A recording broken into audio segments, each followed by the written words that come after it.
आकाश कईंचर 120 प्रश्न आमे देखिबा बहुत कम समय भितर 12 मिनिट रे सारिबा। देखिबा प्रथम प्रश्न एठी पिला माने मनोज दास केबे जन्मग्रहण करथिले। मनोज दास 1934 मसीह जन्मग्रहण करथिले। मनोज दास केउ जिल्ला रे जन्मग्रहण करथिले। मनोज दास बालेश्वर जिल्ला रे जन्मग्रहण करथिले। मनोज दास निम्नलिखित केउ पुस्तक पई 1972 मसीह रे केंद्र साहित्य एकाडेमी पुरस्कार पाइथिले। से होचंती मनोज दास को कथा और कहानी। मनोज दास केबे पद्मश्री उपाधि रे भूषित होइतिले। मनोज दास 2001 रे पद्मश्री उपाधि रे भूषित होइतिले। आकाश कईंछ गल्पटी केउ गल्प संकलन रु आसी अछि तो कोठू ना ध्रुमराभ दिगंत और अन्य कहानी रु। नेक्स्ट प्रश्न ध्रुमराभ दिगंत और अन्य कहानी गल्प संकलन रे अष्टम गल्प रूपे परिचित केउ गल्पटी रे आकाश गल्पटी अंतर्भुक्त ना प्राप्त वयस्कर पंचतंत्र। सरोवर स्वच्छता और उपत्यकार सबुजीवा काहाकू संतुष्ट करि पारुनथिला। कम्बुग्रीब को। कम्बुग्रीब कहार नाम थिला? कच्छपर नाम थिला। सरोवर स्वच्छता उपत्यकार सबुजीवा कम्बुग्रीब को काहेकि संतुष्ट करि पारुनथिला ना उच्च अभिलाषी जोगु। कम्बुग्रीब निजे कौन नथिबा हेतु निज भाग्य को धिक्कार करुथिला। विहंग न होइतिबा हेतु किए दिगंत प्रति दृष्टि प्रसारित करी सर्वदा दीर्घ निश्वास छाड़ुला से हूँ कम्बुग्रीब। दूरांतर दूर दूरांतर अजणा को जानिबार पिपासा कहार बढ़ी कम्बुग्रीबर। किए मृदु समीरण में विचरण करे लतापत्र देहर शिशिर बिंदुटीए चाटी दे तो केतेबेले घास फूलटीए चबई पकई थाए कच्छप।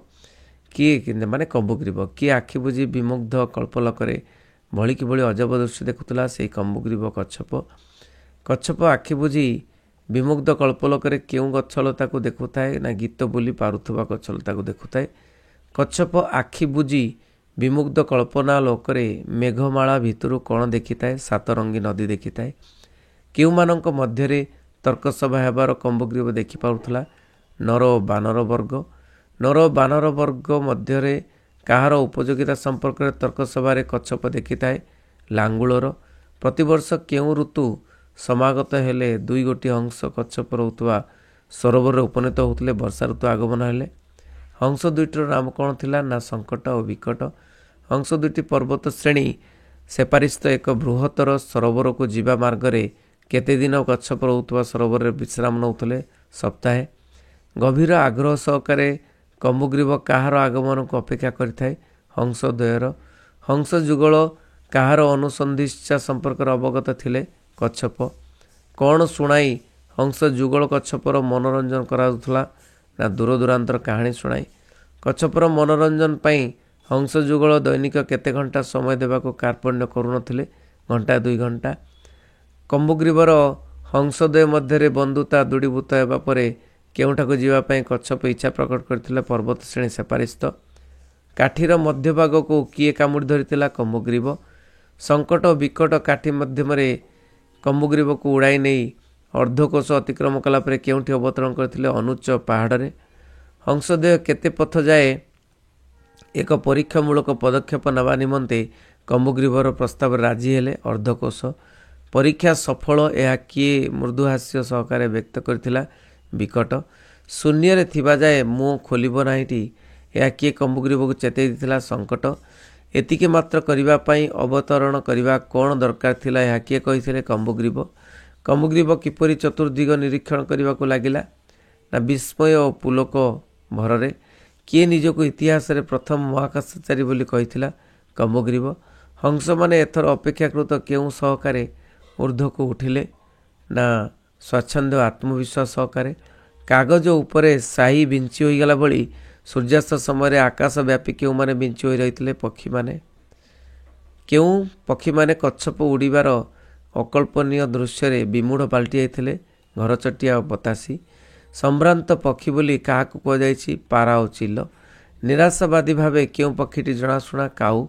आकाशर भविष्यत अंधकार बोली किए कहिथिले? काऊ। किए मंतव्य देला? हंस माने जुगे जुगे विश्वासघातक बग। आकाशमार्गीय अभिनव घटना मनीषक भितर प्रथमे केउ मानकर दृष्टिगोचर होउतला? गाइल टोका। केउ माने यथाशक्ति हाथ ताली देई कच्छप बाही हंस मानक सह ताल रखी दौड़िले? गाइल टोका। गाइल टोका को ହାତ ତାଳିକୁ କିଏ ଅସୁବିଧା ସତ୍ତ୍ୱେ ଆଖି ପିତୁଳା ତଳକୁ ବୁଲାଇ ଦେଖୁଥିଲା କମ୍ବୋଗ୍ରୀବ। ଗାଈଳ ଟୋକାଙ୍କ କେଉଁ ପର୍ଯ୍ୟନ୍ତ ଆସି ଅଟକି ଯିବାକୁ ବାଧ୍ୟ ହୋଇଥିଲେ? ନଈ ପର୍ଯ୍ୟନ୍ତ। କିଏ ହାତ ତାଳି ଦେବାର ପ୍ରେରଣା ଅନୁଭବ କରିଥିଲା କିନ୍ତୁ ହାତ ବା ଗୋଡ଼ ଅତ୍ୟନ୍ତ କ୍ଷୁଦ୍ର କୃତି ହୋଇଥିବାରୁ ପରସ୍ପର ଭେଟି ପାରିନଥିଲା କମ୍ବୋଗ୍ରୀବ। କିଏ ନଦୀ ବକ୍ଷରେ ଏକ ତରୁଣୀ ଭାର୍ଯ୍ୟା ସଂଗ୍ରହ କରି ନୌକାରେ ଫେରୁଥିଲେ? ବୃଦ୍ଧ। ମୋତେ ସେଇଠି ଆଣିଦିଅ, ଏହା କିଏ କହିଥିଲେ? କନ୍ୟା। କିଏ ଭାରସାମ୍ୟ ହରାଇ ପଡ଼ିଗଲେ? ବୃଦ୍ଧ।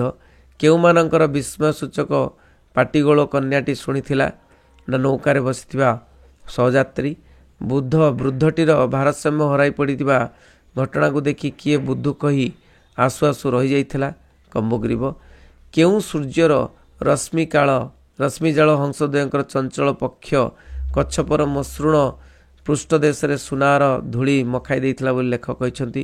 ଅସ୍ତମାନ ସୂର୍ଯ୍ୟର କିରଣକୁ ଲେଖକ କାହା ସହିତ ତୁଳନା କରିଛନ୍ତି? ସୁନାର ଧୂଳି।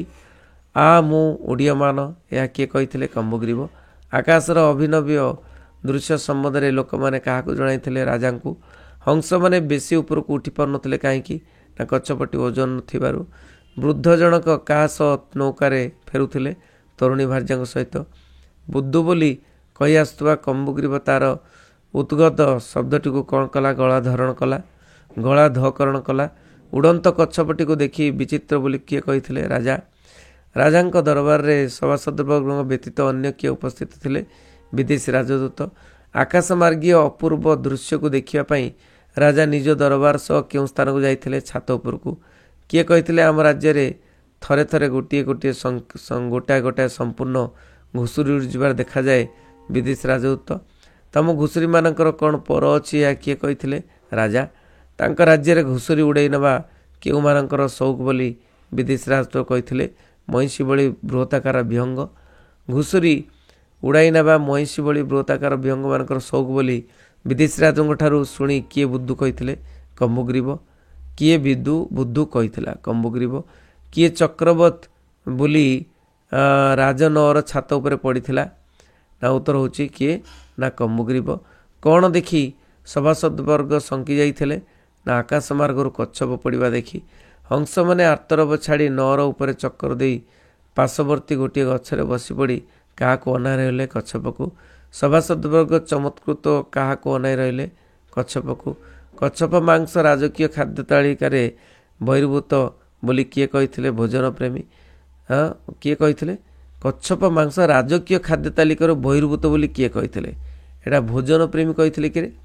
ନାଇଁ, ଭୋଜନ ପ୍ରେମୀ କହିନଥିଲେ। କବି, ମୁଖ୍ୟପାଚକ, ସେନାପତି। ଏଇଟା ଦେଖିବ ଟିକେ, ଦେଖିଦେବ। କବିରାଜ, ଜ୍ୟୋତିଷ, ନହେଲେ ଭୋଜନ ପ୍ରେମୀ। ସହସ୍ର ବର୍ଷରେ ଥରେ ଯାଇ ଶୂନ୍ୟରୁ କଚ୍ଛପ ହୃଷ୍ଟ ହୁଏ ବୋଲି କିଏ କହିଥିଲେ? କବିରାଜ, ଜ୍ୟୋତିଷ। କିଏ କହିଥିଲେ କଚ୍ଛପ ମାଂସ ସହସ୍ର ଧରଣର ରୋଗ ବ୍ୟାଧି ଓ ଦୋଷ ଦୁର୍ବଳତା ପ୍ରତିଷେଧକ ହୋଇଥାଏ? କବିରାଜ, ଜ୍ୟୋତିଷ। ଭବିଷ୍ୟତରେ 10 ସପ୍ତାହରେ ମାସଟିଏ ହେବ ବୋଲି କାହାର ଭବିଷ୍ୟତବାଣୀ ଥିଲା? କବିରାଜ, ଜ୍ୟୋତିଷ।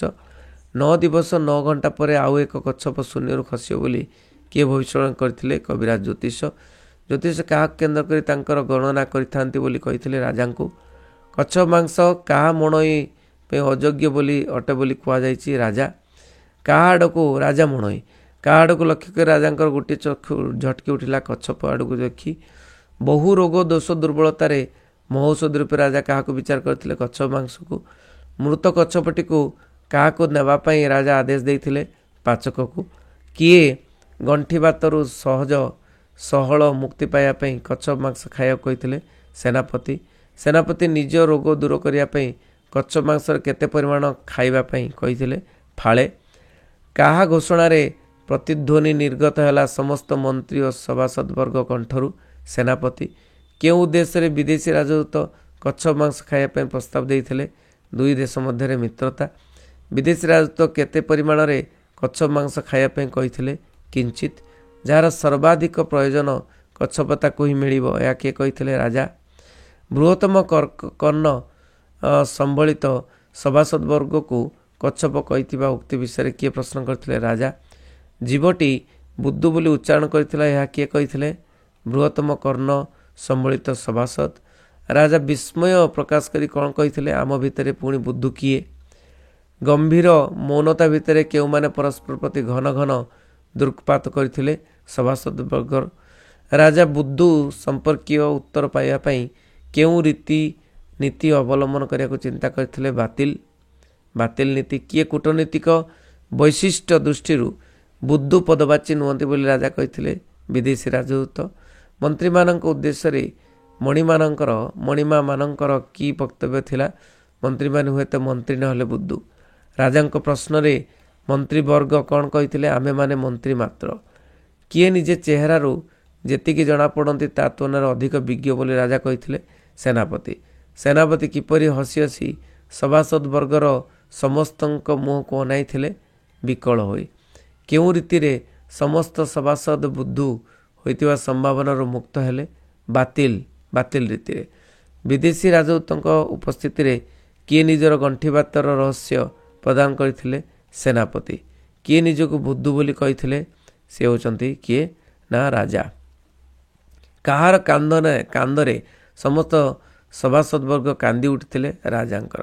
ମନ୍ତ୍ରୀମାନେ ହୁଏତ ମନ୍ତ୍ରୀ ନହେଲେ ବୁଦ୍ଧୁ, ଏହା କିଏ କହିଥିଲେ? ରାଜା କହିଥିଲେ। କିଏ ଉଚିତ ଲଜ୍ଜା ସହକାରେ ମୁଣ୍ଡ ହଲାଇ ରାଜାଙ୍କ ବକ୍ତବ୍ୟ ପ୍ରତି ସମର୍ଥନ ଜଣାଇଥିଲେ? ବିଦେଶୀ ରାଜଦୂତ। ସମ୍ପୂର୍ଣ୍ଣ କଚ୍ଛପ ମାଂସ ଭକ୍ଷଣ ପାଇଁ କିଏ ପ୍ରସ୍ତାବ ଦେଇଥିଲେ? ରାଜା। ପାଚକର ସହକାରୀ ରୋଷେଇ ହୋଇଥିବା କଚ୍ଛପ ମାଂସ ପାତ୍ରଟିକୁ ଥୋଇବା ପାଇଁ କାହାର ପଗଡ଼ିଟିକୁ ରାଜାଙ୍କ କୋଳରେ ବିଛାଇ ଦେଲା? ନା ମନ୍ତ୍ରୀଙ୍କର।